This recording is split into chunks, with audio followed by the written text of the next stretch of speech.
Salut à tous et bienvenue. Aujourd'hui, je vous propose de démarrer une série de 3 épisodes sur l'agriculture biologique, sur le fait de se nourrir bio. Et on va commencer ce premier épisode en montrant que manger bio peut vous permettre de réduire le risque de développer un diabète de type 2 de 35%. Voici la grande question. Pourquoi 98% d'entre nous parcourons notre unique vie sans vivre nos passions ou nos rêves ? Seuls 2% le font et ce n'est ni grâce à la scolarité, l'argent, les parents ou l'intelligence. Ce sont nos habitudes qui nous définissent. Quelles sont les plus efficaces pour devenir ce que j'ai appelé un libre-honneur, un acteur de sa liberté pour choisir sa vie ? C'est la question de ce podcast et je vous donne les réponses. Mon nom est Marc-Antoine Richard. Bienvenue dans la tribu des libre-honneurs. Ok, j'espère que vous allez bien. On est parti sur une série de 3 épisodes sur le bio, sur une thématique qui me tient à cœur et dont je voulais vous parler déjà depuis un petit moment. C'est un incontournable quand on s'intéresse au développement personnel ou à la progression de sa santé. Et évidemment, une alimentation saine a une grande part là-dedans. Donc, est-ce qu'il faut consommer bio ou non ? C'est une question qui fait débat pour beaucoup de personnes, même encore aujourd'hui. Et je le comprends, jusqu'à peu, il y avait encore peu d'études d'ampleur. Donc évidemment, beaucoup de méfiance, de doute. Et la principale barrière, évidemment, c'est est-ce que je dois vraiment payer ce prix-là pour avoir ces produits bio en n'étant pas sûr des bénéfices que je vais avoir derrière ? Et alors évidemment, le bio n'est pas tout rose, c'est jamais noir ou blanc, c'est des gris, mais le bon sens l'emporte quand même souvent si on prend le temps de s'y intéresser. Puisque c'est bien là où les doutes se logent, c'est de ne pas savoir. Moi, j'ai fait des études de biologie, donc j'ai eu la chance de comprendre par ce biais-là, mais c'est vrai que sans ça, on peut avoir des doutes qui sont légitimes. Après, si on regarde vraiment le cahier des charges des labels bio, que ce soit au niveau national et européen, qui sont harmonisés, on voit quand même, on se dit en tout cas avec le bon sens que, évidemment, on va trouver plus de produits ou de nutriments de qualité dans ces produits-là et que ça va avoir un bénéfice pour notre santé. Donc n'hésitez pas, si vous ne connaissez pas ce qu'il y a dedans, c'est très rapide, c'est une liste très rapide mais qui peut déjà grandement éclaircir les choses. Vous tapez cahier des charges label bio ou label bio européen et vous allez regarder la liste de ce que doivent respecter les producteurs de produits biologiques. Et déjà voilà, on se rend compte de règle générale que vous enlevez les pesticides, les engrais artificiels, les OGM, pour certains produits, les antibiotiques ou les hormones de croissance, et que vous favorisez tout ce qui est naturel, quel que soit le stade de production. Donc, si on s'intéresse à sa santé, c'est vrai que si on note les soucis avec les pollutions ou l'intervention des pesticides, des antibiotiques, des perturbateurs endocriniens dans ce que l'on mange, déjà, on s'évite pas mal de soucis, pas mal de problèmes. Alors évidemment, comme je vous disais, tout n'est pas rose, il peut y avoir des parcelles bio et puis juste à côté, une parcelle qui n'est pas bio et des pesticides qui se retrouvent dans le champ d'à côté. On peut toujours trouver des contradictions, mais en règle générale, le bon sens l'emporte quand on s'y intéresse. Donc rien que ce cahier des charges est très intéressant. Et puis on ira plus loin pour tout ce qui est barrières et raisons dans l'épisode 3 qui sera consacré exclusivement. Là, on va se consacrer plus à une étude en particulier dans cet épisode, puisque oui, enfin, on a des études qui sont déjà d'ampleur bien plus grande, qui arrivent et qui vont pouvoir appuyer le fait que la consommation de produits biologiques dans notre alimentation va avoir un gain de santé certain sur notre corps. Puisque ça reste quand même le critère numéro 1 quand on consomme des produits biologiques, c'est de favoriser ou d'améliorer ou de réduire les risques par rapport à notre santé.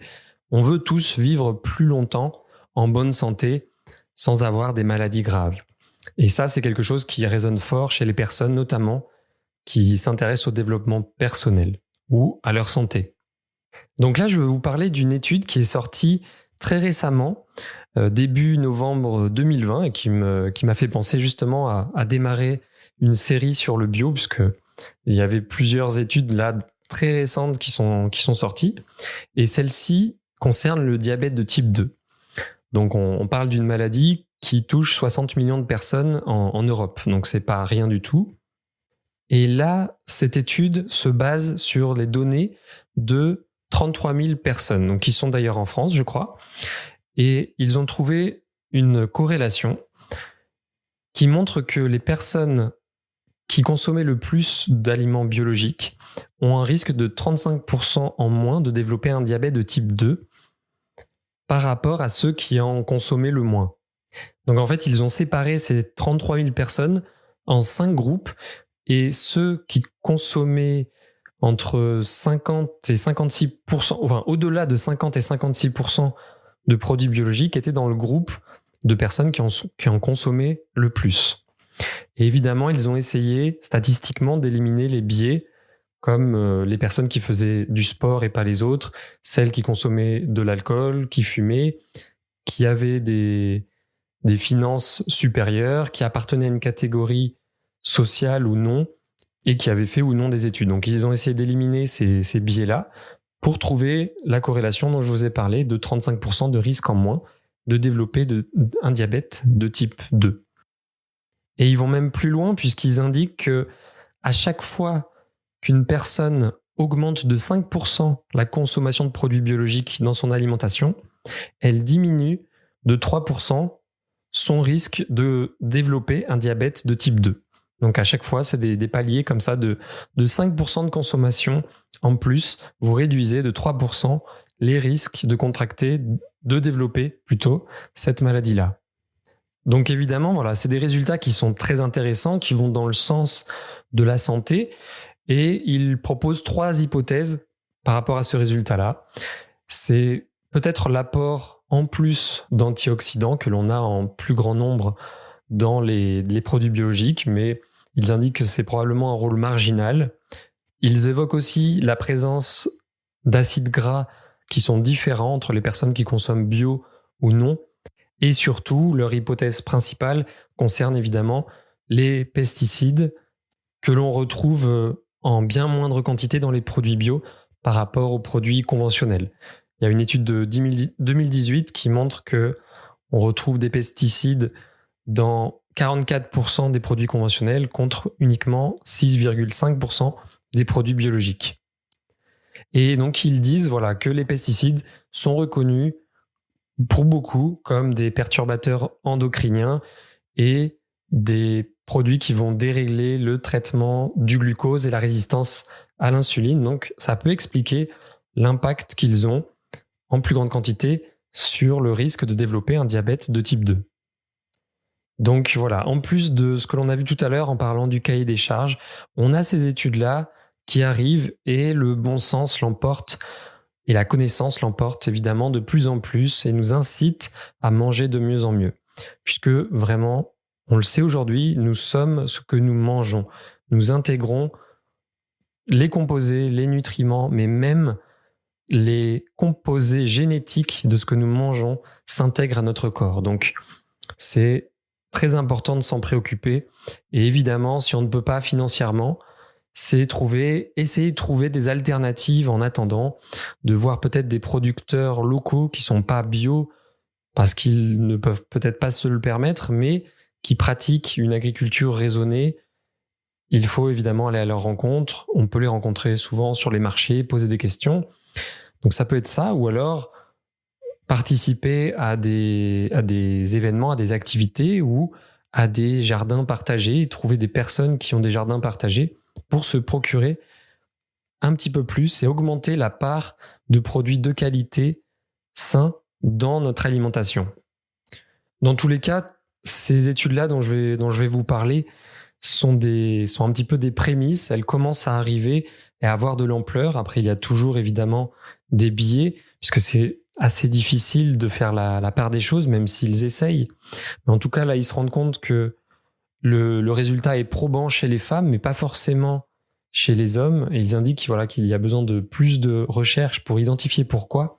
Et puis certainement un plus grand nombre d'hommes, car dans cette étude-là, il y avait 76% de femmes et il n'y avait pas assez d'hommes, notamment qui ont développé les diabètes de type 2 pour probablement obtenir les mêmes résultats.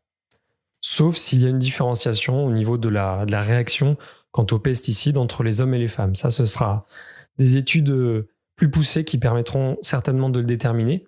En tout cas, ils ont essayé d'éliminer les facteurs que je vous ai cités tout à l'heure, mais ça reste difficile puisqu'un petit peu trop réducteur. Comme souvent dans ces études-là, les personnes qui vont fortement consommer bio, qui vont avoir des habitudes saines, elles vont aussi avoir des habitudes qui ne sont pas répertoriées et listées dans ces données-là.